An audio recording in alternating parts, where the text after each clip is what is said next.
Pada saat memakamkan jenazah itu, saya sebenarnya ketika mau membahas ini pikir-pikir, tetapi perlu saya sampaikan juga. Apakah perlu dikumandangkan adzan? Apakah perlu dikumandangkan adzan? Nah, beberapa kali saya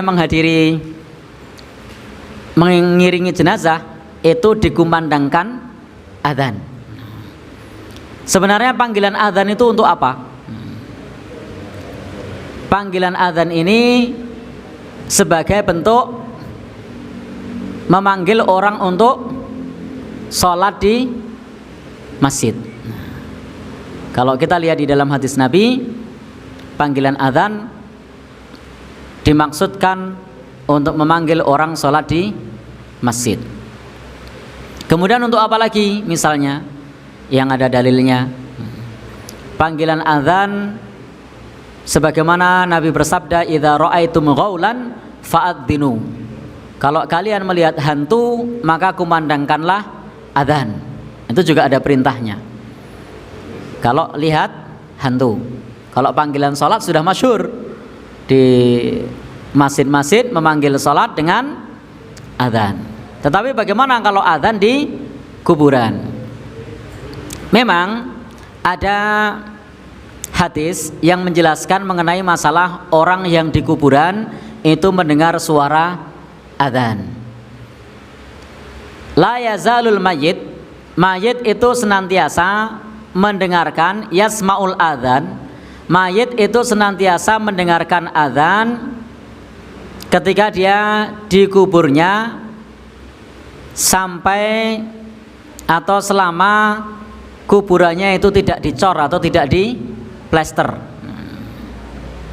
Jadi di situ disebutkan la yazalul mayyit yasmaul adzan, bahwasanya senantiasa mayit itu mendengarkan adzan fi qabrihi, di kuburnya, malam yutayyan, selama tidak diplester.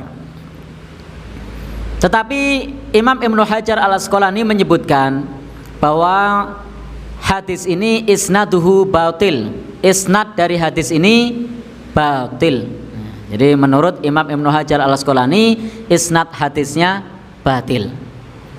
Sehingga hadis ini tidak bisa diamalkan karena isnadnya batil. Imam Ibnul Jauzi yang punya kitab kumpulan hadis palsu, namanya kitab Al-Maudu'at, beliau menyebutkan bahwasanya kata Imam Ibnul Jauzi hadisnya palsu. Jadi Imam Ibnul Jauzi menyebutkan hadisnya palsu, kemudian Imam Ibnu Hajar al-Asqalani menyebutkan isnadnya batil, sehingga tidak bisa diamalkan. Andai pun hadis ini sahih, itu juga bukan berarti maksudnya untuk mengumandangkan adzan kepada orang yang dikuburkan.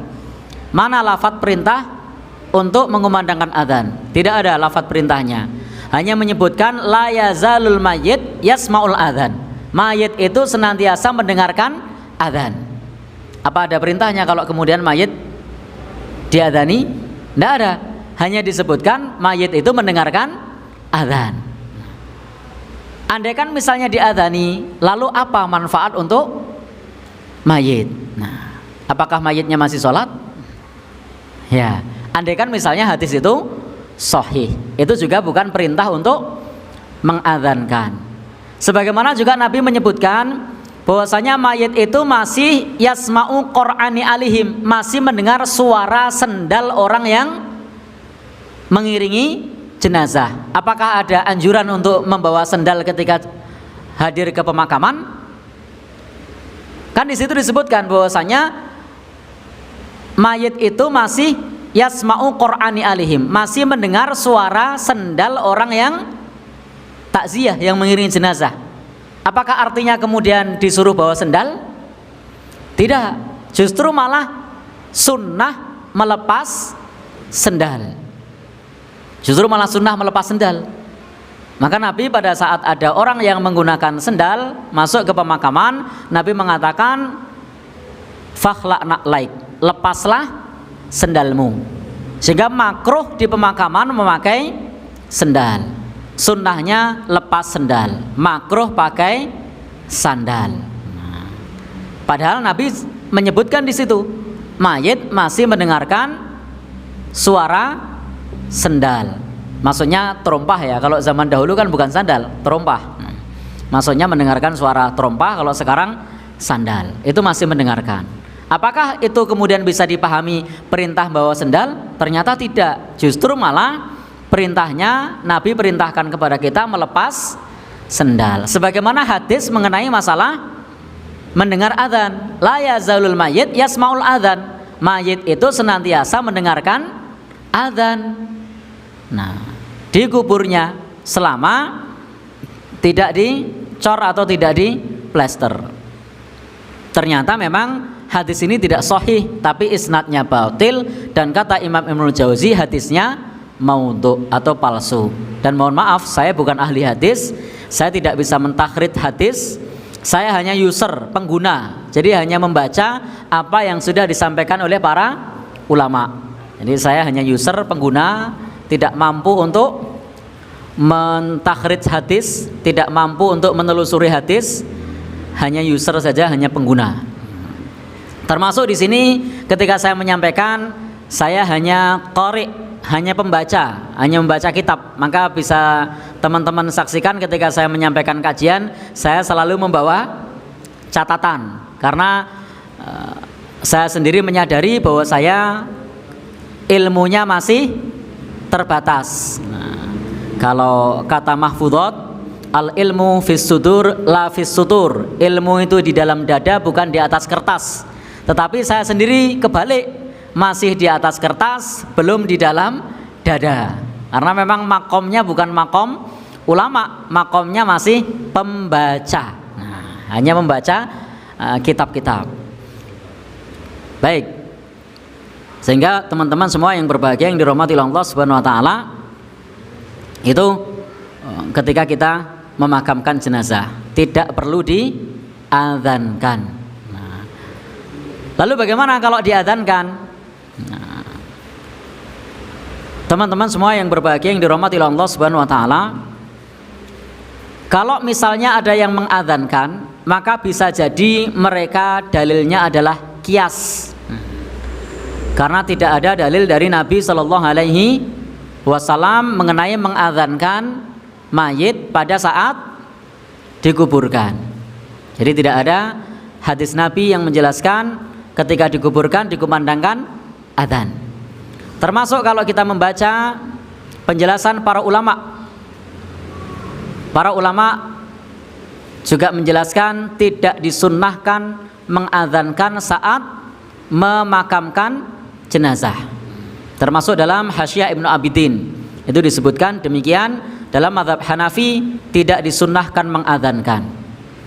Demikian pula disebutkan di I'anatul Thalibin, di situ disebutkan tidak disunnahkan mengadzankan.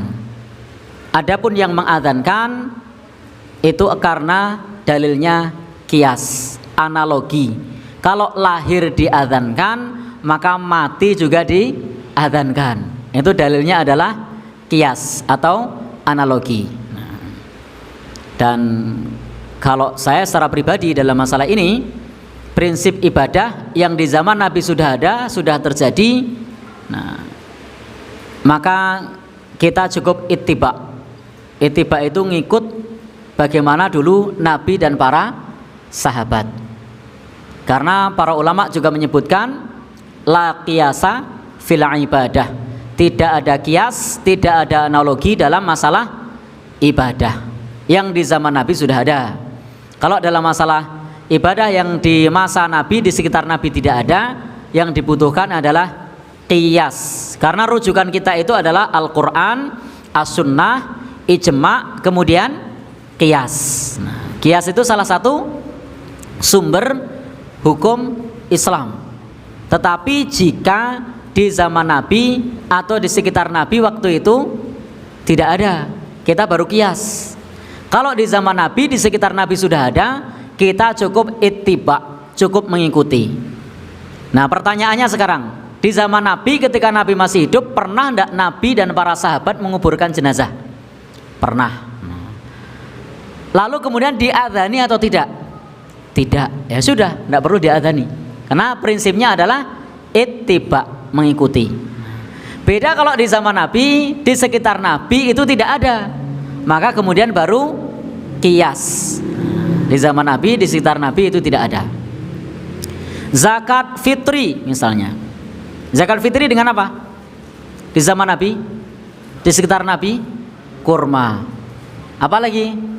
Nah, gandum misalnya. Sekarang di tempat kita makannya apa? Ada enggak di zaman Nabi, di sekitar Nabi? Enggak ada.